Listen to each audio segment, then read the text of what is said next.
Silent Night was released in 2021 and directed by Camille Griffin, and this is a British Christmas film, and you'll see why I'm doing the quotes when I say Christmas film as I start to talk about this film. Um, Basically, I think it might have been released in 2020 at certain festivals, but for all intents and purposes, we'll just go with 2021 because that is the official IMDb kind of release date. And this stars Keira Knightley, which is basically immediately what drew me to this. I really didn't know much of the other cast. Like, once I looked them up, I knew of them. Like, we got Lily Rose Depp, I know who she is. Matthew Good, I know who he is. Once I started looking up the cast after watching this movie, or during watching this movie, you could say, I started to recognize a lot of people. But it was Keira Knightley that kind of drew me to this in the first place. And the biggest thing that drew me to this film in the first place was the fact that pretty much everybody that was reviewing it or talking about it or mentioning it in the film community basically was saying that it is the biggest downer of a Christmas film that they've ever seen in their life, and that's why I put the quotes. They're not wrong. So essentially, that's what I was curious about, and I've always wanted to see it for the last like since it came out, because I think I heard of this in 2021 when it was being talked about and getting popular, but I only got a chance to watch it now, and I went into it blind, and you should go into it blind if you haven't seen it already. So I'll be giving like the most basic nutshell synopsis, but overall this is going to be a spoiler review, and I will warn it when I start to talk about spoilers, because this is not a film you can talk about without talking spoilers. This is a film that is best to go in knowing nothing, really, but as little as you can.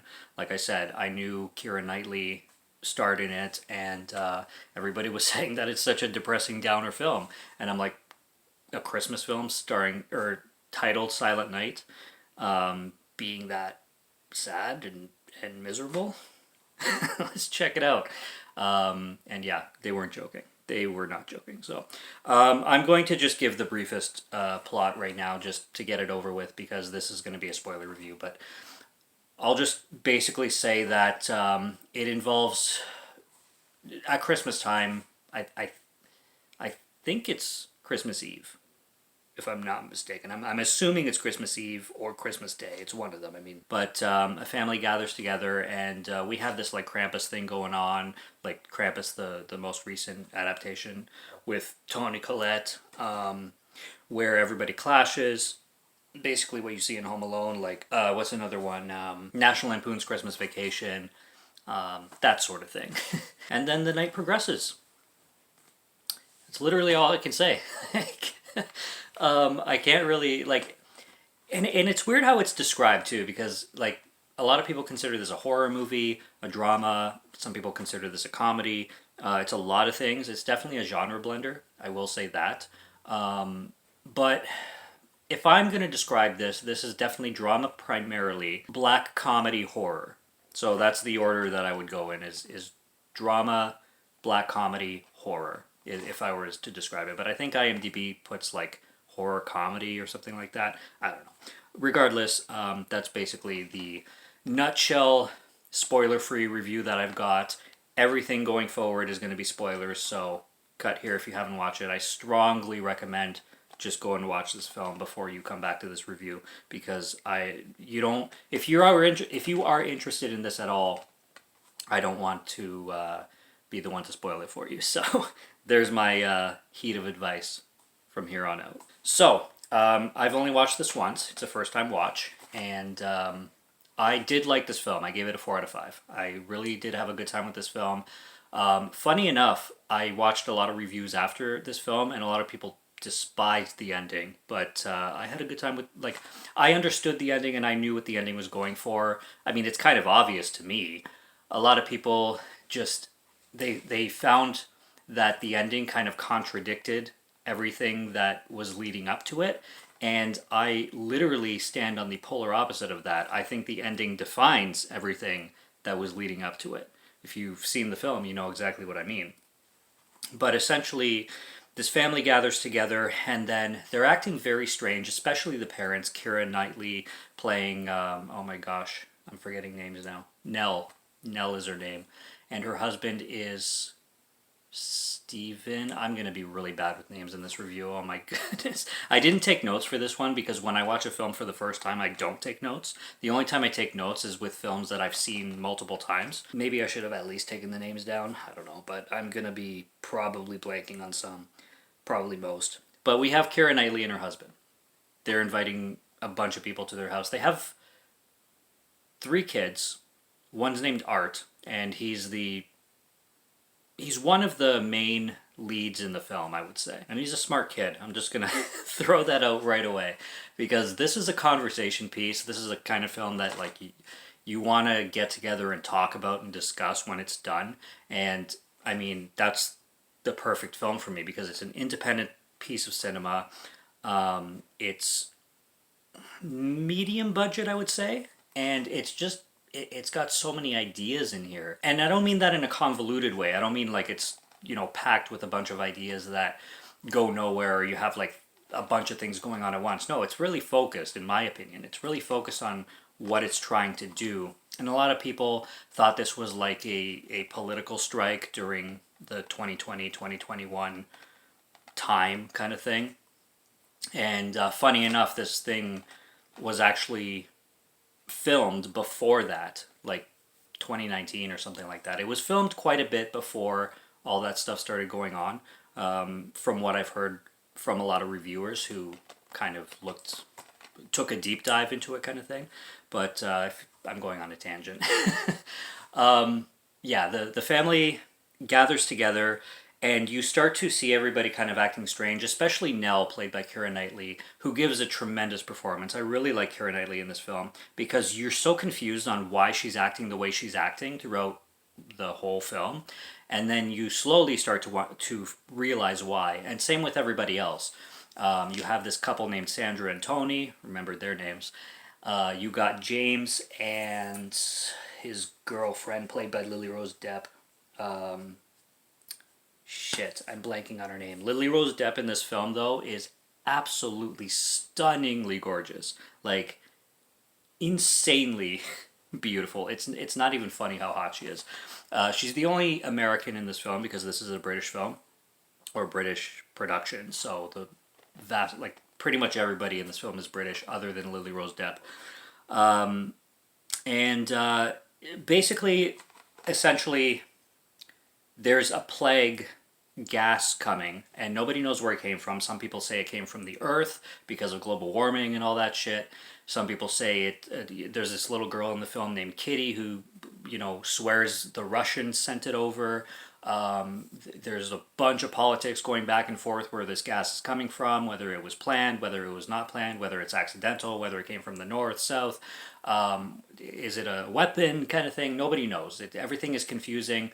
Nobody knows what the hell is going on. All they know is that it's going to be coming for them in 24 hours, and this is their final days together. And the government sent everybody basically termination pill, we'll just say, to go out peacefully. And everybody is told to take this termination pill to go out peacefully so they don't suffer the agony of what they're told this gas is going to do and what there's been proof of that this gas is going to do. So we have this fear story during Christmas, which it just plays into the most downer, depressing story ever. So everybody who was saying that is completely not wrong.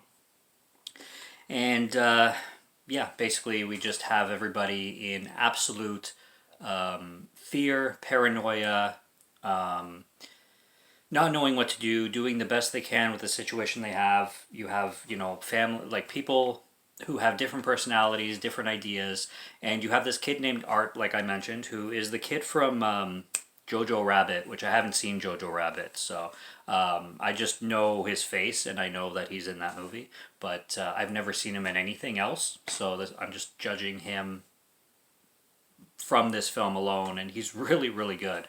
And from what I hear, he's the most relatable for a lot of people. And the reason why this film is so powerful is because it does raise a lot of questions and it does raise a lot of discussion with, what would you do in that situation? And I already know what I would do. I'm not taking anything to terminate myself.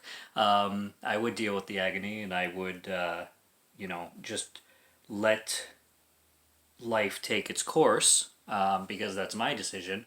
But it's just interesting to see all these people try to put their decisions on other people, and parents try to make their kids' decision because they feel that they have authority over them, being that the kids are minors and yada yada. You have other parents trying to give their suggestions to other people, their suggestions to other children, their suggestions to other parents' children. I mean, you have that going on, and then there's just crazy clashing going on, and it's such a deeper film than a Christmas movie should be. I mean, especially if you're used to like Hallmark stuff, you definitely want to stay the hell away from a film like this, because this is not your happy-go-lucky, happy-go-festive Christmas cheer, uh, love at the dinner table kind of film.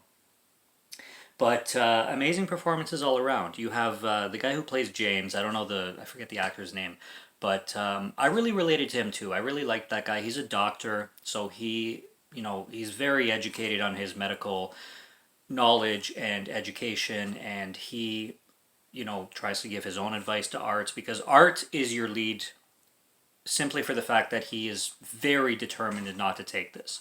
And he, there's this crazy scene where his parents, Keira Knightley's character Nell, and his father, played by Matthew Good, are in a car, and they're just arguing because they are trying to enforce this we'll just call it medication on their son, and he keeps refusing to take it. And there's a crazy line where he says like, God says, the kid says, God says, thou shalt not kill, and then Matthew Good just drops the F word followed by the name of the creator. And I'm sitting there, because I was raised Roman Catholic, I'm just like, I could never say that. I can never say those two words together back to back. Laugh at me all you want, but I'm not like crazy religious or anything like that, but just I would feel dirty saying something like that, and I would feel like that's the biggest disrespect. It's the conservative in me. It's not that I read the Bible every day, I go to church every Sunday, because I don't do any of these things. I'm a lapsed Catholic. But to say something like that is just, it's the most sacrilegious thing you can say. I don't care who you are. It's, like, there's just things you don't do, and there's things you don't say. Like, I find no reason to, I don't know, see a frail old lady and just, kick her kind of thing. I see no reason to go to a, synagogue and start screaming profanities all over the place, because it's just disrespectful. And I also see no reason to use certain slanders that has to do with faith and sanctuaries and what people hold as their lifelong identities, and slander those names. I just see that as a huge sign of disrespect. So yeah, if I was an actor and that was on the script, I would be like, hey, sorry, I can't say that. I either have to have that line changed, or I have to drop out of the project. And people would probably be like, oh my god, get over yourself, like what the fuck, man. I'm like, I'm just saying, hey, there's Jim Caviezel's out there, they still get work. So, but anyways, another tangent. This, like I said, this film is just made to discuss. There's a lot of kids swearing in this too, which I find funny, but it's kind of like, because they do so much, some of them even swear more than the adults do, and they swear at each other. Like there's a scene, there's these two twins, which is, they're a discussion in themselves. At the beginning of the film, they're introduced, and they're both taking a bath. And the first thing I said was, how old are these kids? They look 11-ish, and they're both boys, and they're both taking a bath in the same bathtub as if they were like 4 or 5 years old. But I'm like, these kids look too old to be taking a bath together. And Matthew Good's character is there like washing them, and it's like they seem a little bit too mature for this scene. It's kind of strange. And then there's a scene afterwards where they're like getting ready in the bathroom, doing their hair, and then Kitty comes down, and Kitty's a funny character too. She's like this posh, curly-haired girl, and she likes her big poofy dresses and stuff like that. And she comes down, and she's like, "I want to watch," and they're like, "Get the fuck out of here!" And then Art comes behind Kitty, and they start swearing at each other, and Kitty's like, "I'm going to tell that you swore. You got to stop swearing." And they just, their banter is hilarious because they drop the word fuck so much. And there is some comedy in here. Like, I totally got the black comedy. Sometimes I don't get black comedy, especially in British black comedy, because it's such a specific type of humor. But I totally got the black comedy. There's a scene closer to the end of the film where Matthew Good is in the bedroom with his wife, Keira Knightley's character, and the three children, and they're getting ready to, at least he's getting ready to give everybody the medication. And the twins, who are spoiled as fuck, by the way, they have Coca-Cola to drink it with, and they want like everything perfect. Like, the cups have to have an equal amount of Coke, and they have to have ice in it and everything. Like, and then Matthew Good has to run downstairs to the storage, like cold cellar, to keep getting shit to come back upstairs, because they, like, he just goes back and forth, up and down, to make this whole final moment as perfect as he can. And it's just funny because everybody's putting it on him, and it's just such a ridiculous situation, because at this point, who gives a fuck? You're still acting like a spoiled brat when there's so much more to think about, and it actually, like, kind of pokes fun at, you know, snobby kind of well-off people kind of thing. There's this whole like subplot with like the homeless and illegal immigrants didn't get a termination pill themselves, so what happens to them? And this is what Art brings up. And he's like, "What happened to them?" And he says to James, the doctor, "You're a doctor. You're supposed to help people. It's literally your job." This kid is so smart. I love Art. Like, everybody loves Art because of how smart he is. And I related to him. And the whole film until, well, the whole film until it started progressing, but I always thought this in the back of my mind. I think the government is full of shit. And I think it's like, here's the thing. The biggest enemy in this film is fear. It's not the gas. And I think this is what a lot of reviewers didn't, or at least this is what I got out of the film. This is what I found with other reviewers. It's not the gas. It's not the government. It's not the global warming, whatever the hell other people's theories are. It's the fear. It's the fear that killed all these people at the end of the movie. Everybody took, you know, whatever. Everybody made the decisions that they made because of fear. You have that, the two women who are a couple in the kitchen. And then the one just decides to take a knife and stab her lover because her lover got sick and threw up the pill. So now she, you know, selfishly decided to stab her lover because she wanted to die with her lover. But that's a beyond selfish move. Like, it's the most selfish move to make. It defeats the whole purpose of love. That's why I quoted it, by the way, that they have for each other, or that she has for her, or whatever. It just becomes so selfish. And then you have Lily Rose Depp's character, who's, I think her name is Sophie, if I'm not mistaken, who's married to James, or engaged, or I think they're engaged.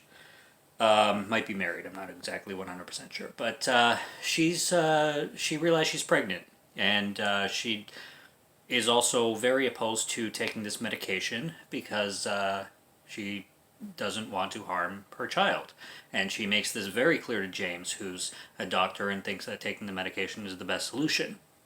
So they have that dilemma. Lily Rose Depp's character Sophie also is one of the adults to kind of side with Art, the child, about not taking this. And because her whole motive is, you know, she doesn't want to harm her child. And she, you know, even no matter what happens, like, she has her concerns and she has her morals and dignity and everything, even though she knows the child's not going to survive through this gas, according to everybody, to not harm her child herself. She has more focus on who she's carrying than herself or anybody else around her, and that's absolutely incredible. Especially when you know some people who absolutely don't think that way. But anyways, I'm gonna get in trouble for saying that. It just it boosts her character so much, and her likability. I mean, for me, like her just the depth of her character just grew that much. And I still like James too, because although he is thinking opposite of her, he still loves his wife so much that there is a moment where he puts his pill down and says, "Hey, if you're not going to take yours, I'm not going to take mine." And he means it. I bought him.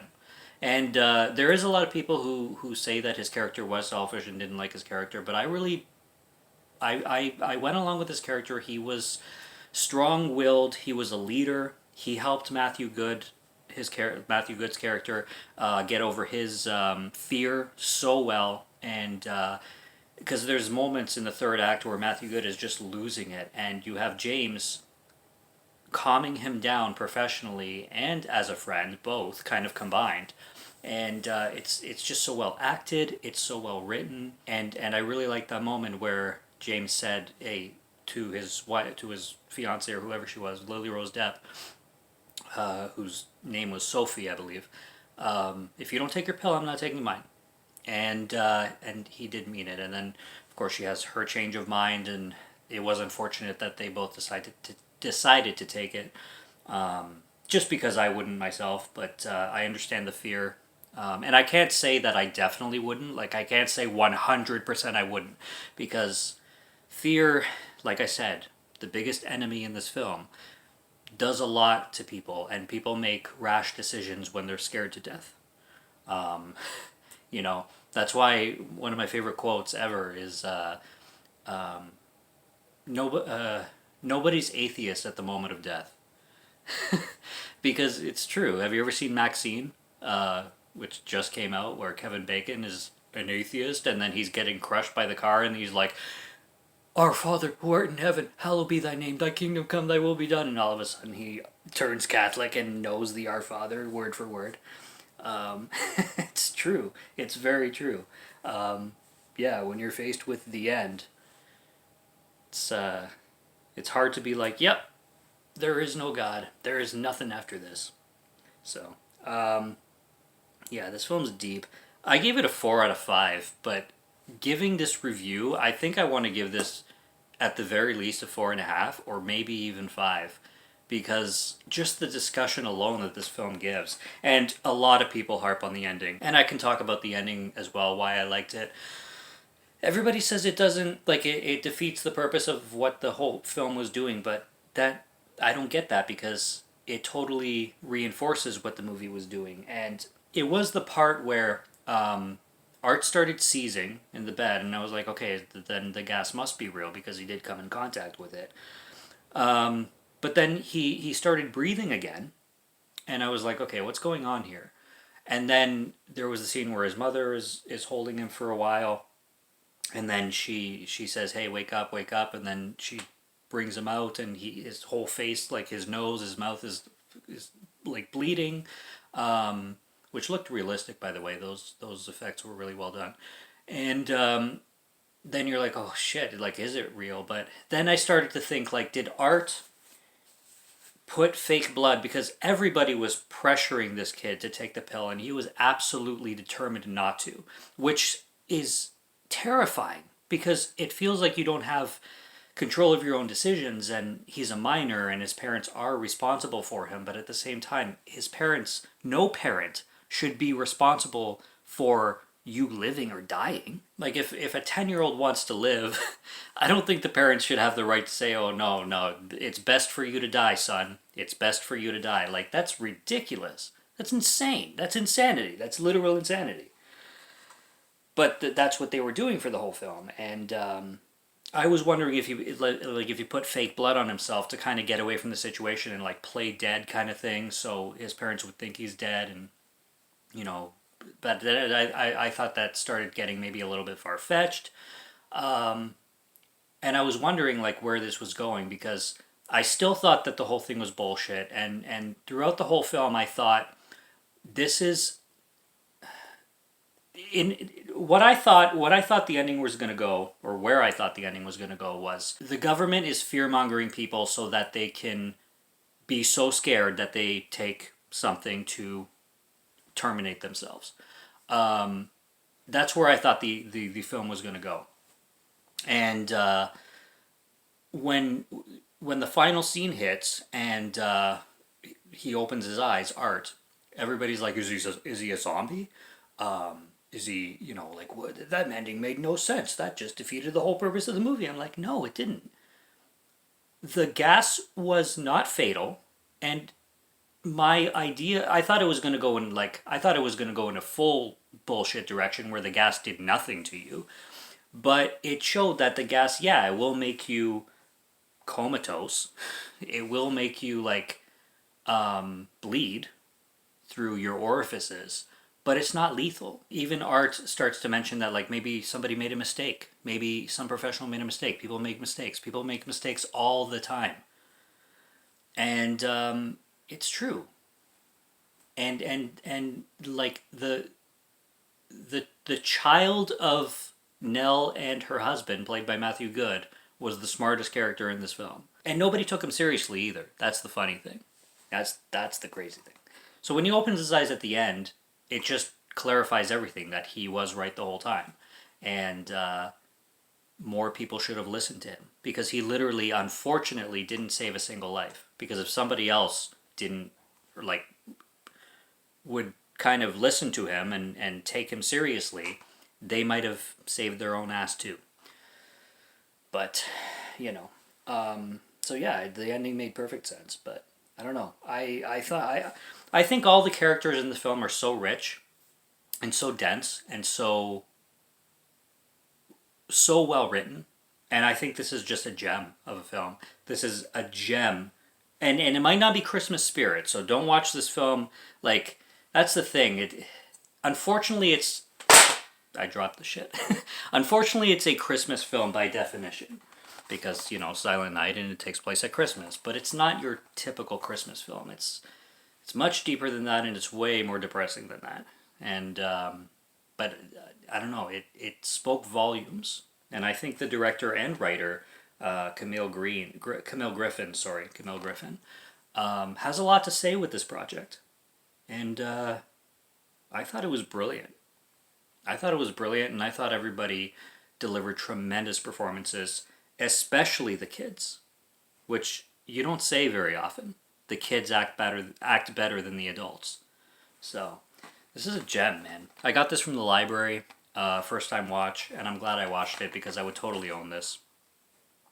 And I recommend this, and I really hope everybody watching this review up to now has seen this. All in all, cherish your loved ones, know your boundaries very well, and know that everything is going to be okay. And also, this is not just a downer in my opinion, because I mean it is a black comedy, but I totally got the black comedy, and that's why I enjoyed it so much, and I knew, well, it was hilarious when it wanted to be hilarious, basically. So it's not just a depressing drama of a film or anything like that. I'm sure anybody watching up to now knows that because I'm hoping they've seen it. But if you haven't, for whatever reason, and you're still up to this point of the video, it is darkly comedic and just comedic in general in a lot of it. So I really enjoyed that. I would totally buy this, and I had a really good time with it. And it's a very interesting film, to say the least. I pretty much covered everything, I think. So, yeah, check it out if it sounds up your alley, or let me know in the comments what you thought yourself, because I'm sure there's endless theories to this. It could be discussed in so many different ways, which is the type of cinema that I enjoy the most pretty much always. So, till next Christmas review, subscribe to Morgan Film Fan if you like to listen to my voice, or if you like my film reviews. I'll be back with more soon, so stay tuned for those. Check out what's on the channel already. Stay tuned for what's coming. Until next review, have a good one. Take care and cheers.